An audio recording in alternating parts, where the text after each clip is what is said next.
नमस्कार दोस्तों। आज हम बात करेंगे एक यानी कि इकाई की कि इकाई क्या है, एक का निर्माण कैसे हुआ।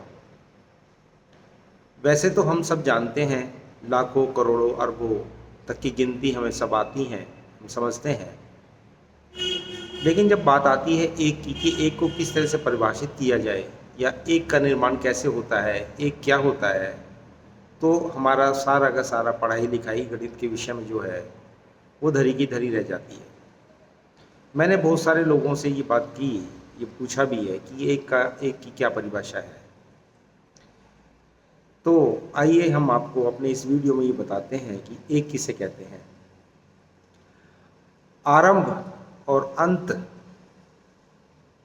आरंभ अंत और मध्य से घिरे होने पर एक की सत्ता स्थापित होती है। इसको थोड़ा सरल करेंगे कि किसी चीज़ की शुरुआत करें और हम उसका अंत करें, कहीं से शुरू की और कहीं पे हमने वो चीज़ ख़त्म की, तो जहाँ से शुरू हुई और ख़त्म हुई उसके एक बीच मध्य भी स्थापित हो जाता है कि मध्य भी जरूर आया होगा। तो आरंभ अंत व मध्य से घिरे होने पर, जिसमें ये तीनों चीज़ें शामिल हो जाती हैं, किसी भी चीज़ का आरंभ मध्य और अंत जब तीनों शामिल हो जाता है तब इकाई का निर्माण होता है, तब एक का निर्माण होता है। फिर जो एक बना, ऐसे ही एक को एक में जोड़ते हैं तो दो, दो में एक को जोड़ते हैं तो तीन, तीन में एक को जोड़ते हैं तो चार, इसी तरीके से फिर संख्या आगे बढ़ने लग जाती है। इसको थोड़ा सा और विस्तार से समझने की कोशिश करते हैं कि मान लीजिए हमने दूरी को नापने के लिए मीटर की व्यवस्था की कि भी दूरी को हम मीटर में नापेंगे। अब हमने एक स्थान ले लिया, जो स्थान लेते हैं वो शून्य से माना जाता है, शून्य प्रारंभ करता है। तो शून्य से हमने एक स्थान ले लिया, वहाँ से हमने नापना शुरू किया। मान लीजिए एक रेखा खींचनी शुरू की और खींचते गए खींचते गए खींचते गए खींचते गए, अगर हमने उसको कहीं रोका ही नहीं तो अभी एक का निर्माण नहीं हुआ।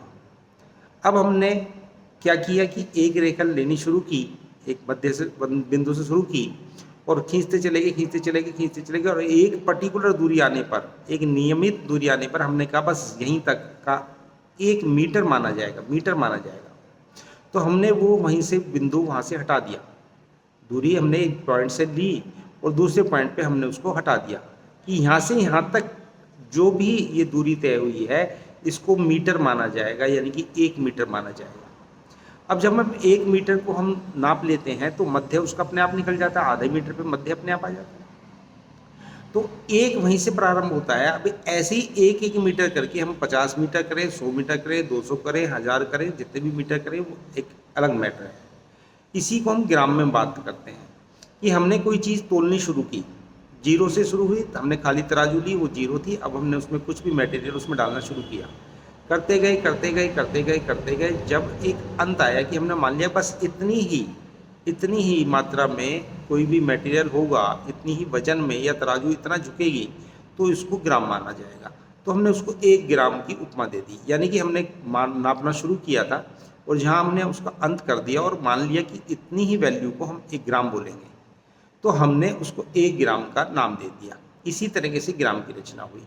इसी तरीके से लीटर वगैरह जो भी हमने इकाइयाँ मानी हैं किसी भी संदर्भ में, वो सारी इकाई इसी तरह से प्रारंभ होती है कि शुरुआत होती है उनमें, एक अंत होता है और एक मध्य होता है, और जब तीनों ही इसमें स्थापित हो जाते हैं तो उसे इकाई की शुरुआत कहते हैं, उसे एक कहते हैं। अब अगर हम बात करते हैं इस एक की, तो हम ये देखते हैं कि हर चीज़ इन 3 बिंदुओं से मिलकर ही बनी है। अगर हम ये बात करते हैं कि हम किसी चीज़ को जानते हैं तो हमारी जानकारी के जो संदर्भ हैं, बिंदु हैं, वो भी 3 ही हैं। जैसे कि हम किसी भी चीज़ के नाम को जानते हैं, उसके स्वरूप को जान लें, उसके गुणों को जान लें, तो हमें ये लगता है कि हमें इस विषय का ज्ञान हो गया, यानी कि हमें उस विषय का ज्ञान महसूस होने लग जाता है, ऐसा मान लीजिए। अब अगर हम ईश्वर के विषय में भी बात करते हैं कि ईश्वर एक है, जब हम ये बात कहते हैं तो उसमें भी एक में 3 बिंदु स्थापित हो जाते हैं कि वो सृष्टि करता है, उसने सृष्टि शुरू की, उसने सृष्टि का अंत भी वही करता है और मध्य तो वो है ना। तो क्योंकि 2 चीज़ें हैं तो मध्य तो अपने आप ही स्थापित हो जाता है। अब ब्रह्मा जी प्रारंभ है, विष्णु जी मध्य है और शिव जी अंत है। इन तीनों के मिलने से सृष्टि बनती है। सृष्टि, जन्म, जीवन और मृत्यु, इन तीनों के होने से सृष्टि होती है। इसी तरीके से हम देखेंगे हर जगह, आप कोई भी फार्मूला देख लीजिए, किसी भी तरह का कोई फार्मूला देख लीजिए, उसमें हम तीन चीज़ को ही लेते हैं हमेशा, और दो चीज़ें हमारे पास होती हैं, तीसरी हम निकाल लेते हैं तो वो सटीक निकल जाती है। फार्मूले ऐसे ही होते हैं। एक शब्द आता है सूत्र करके, सूत्र। अब देखें, सूत्र को हम सरल बोलते हैं तो उसका मतलब होता है विधि, विधि या कोई मेथड, मेथड भी कह सकते हैं, तरीका कह सकते हैं। अगर खाना बनाने की बात है तो उसे रेसिपी कह सकते हैं, कुछ भी हम कह सकते हैं, उसे हम सूत्र कहते हैं। सूत्र में दो शब्द आते हैं, सु और त्र। तो सु मतलब सूक्ष्म और त्र मतलब तीन। अगर हम किसी भी चीज़ की, हर चीज़ के अंदर त्रयी मतलब तीन चीज़ें शामिल होती हैं, अगर हम इन तीनों को जान लेते हैं तो हम उसके ज्ञानी हो जाते हैं। उसको ज्ञान हम मान लेते हैं कि इसका ज्ञान हमें आ गया या इसकी जानकारी हमें मिल गई। रेसिपी भी इसी तरीके से है कि, है ना, कि हम जान लें कि भाई कैसे बनेगी, क्या है क्या नहीं, तो उससे क्या होता है कि हम उसकी जानकारी मिल जाती है। सूत्र का मतलब ही यही होता है। इसमें भी तीन ही शब्द छुपे हुए हैं, सूत्र, सूक्ष्म, त्रयी। जन्म, जीवन, मृत्यु उसमें भी है।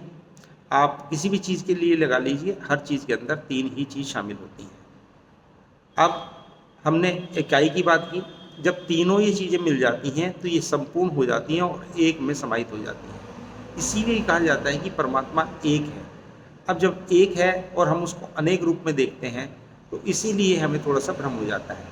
ऊपर वो एक है, लेकिन उससे आगे देखते हैं तो तीन में विभाजित हो जाता है, और इसी तरह से हर एक बिंदु आगे तीन तीन बिंदुओं में विभाजित होता चला जाता है, और यही विस्तार सृष्टि के विस्तार में काउंट किया जाता है। बात यहाँ एक की हुई थी और आगे चलते चलते काफ़ी हम और चीज़ें भी इसमें शामिल की हैं, लेकिन उस विषय की बात नहीं थी।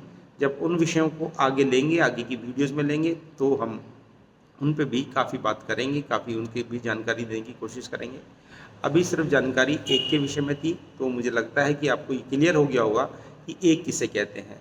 मैं दोबारा बता देता हूँ, प्रारंभ, मध्य और अंत, इन तीनों के कंप्लीट हो जाने पर, इन तीनों के होने पर एक की सत्ता स्थापित होती है, उसे एक कहा जाता है।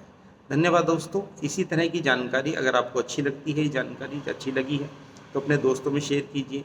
उन्होंने बड़ी बड़ी संख्याएं सीखी होंगी जीवन में, लेकिन एक की परिभाषा से वो अभी दूर होंगे, और उनको ये जानकारी अच्छी लगेगी, और आप ज़्यादा से ज़्यादा इस वीडियो को शेयर कीजिए। इसी तरह की आने वाले समय में और भी वीडियोस बनाएंगे, तो बड़ी अच्छी जानकारी आपको देने की कोशिश करेंगे, बड़ी अच्छी तरह समझ देने की कोशिश करेंगे। तो चैनल को सब्सक्राइब कीजिए, लाइक कीजिए, और ताकि हमें हौसला मिले। मेरी पहली वीडियो है, मुझे ज़्यादा आता नहीं है वीडियो बनाना, बस सोचा कि बना देता हूँ, जो चीज़ें पता हैं वो सबके साथ साझा करता हूँ। तो ज़्यादा मुझे आता नहीं है, टेक्निकल्स भी ज़्यादा नहीं पता है, और बहुत अच्छा बोलने का तरीका भी नहीं आता। तो जैसा आता है मैंने सोचा चलो जानकारी इम्पॉर्टेंट है, शक्ल, तरीका और ये सब चीज़ें थोड़ी सी पीछे रह जाएगी।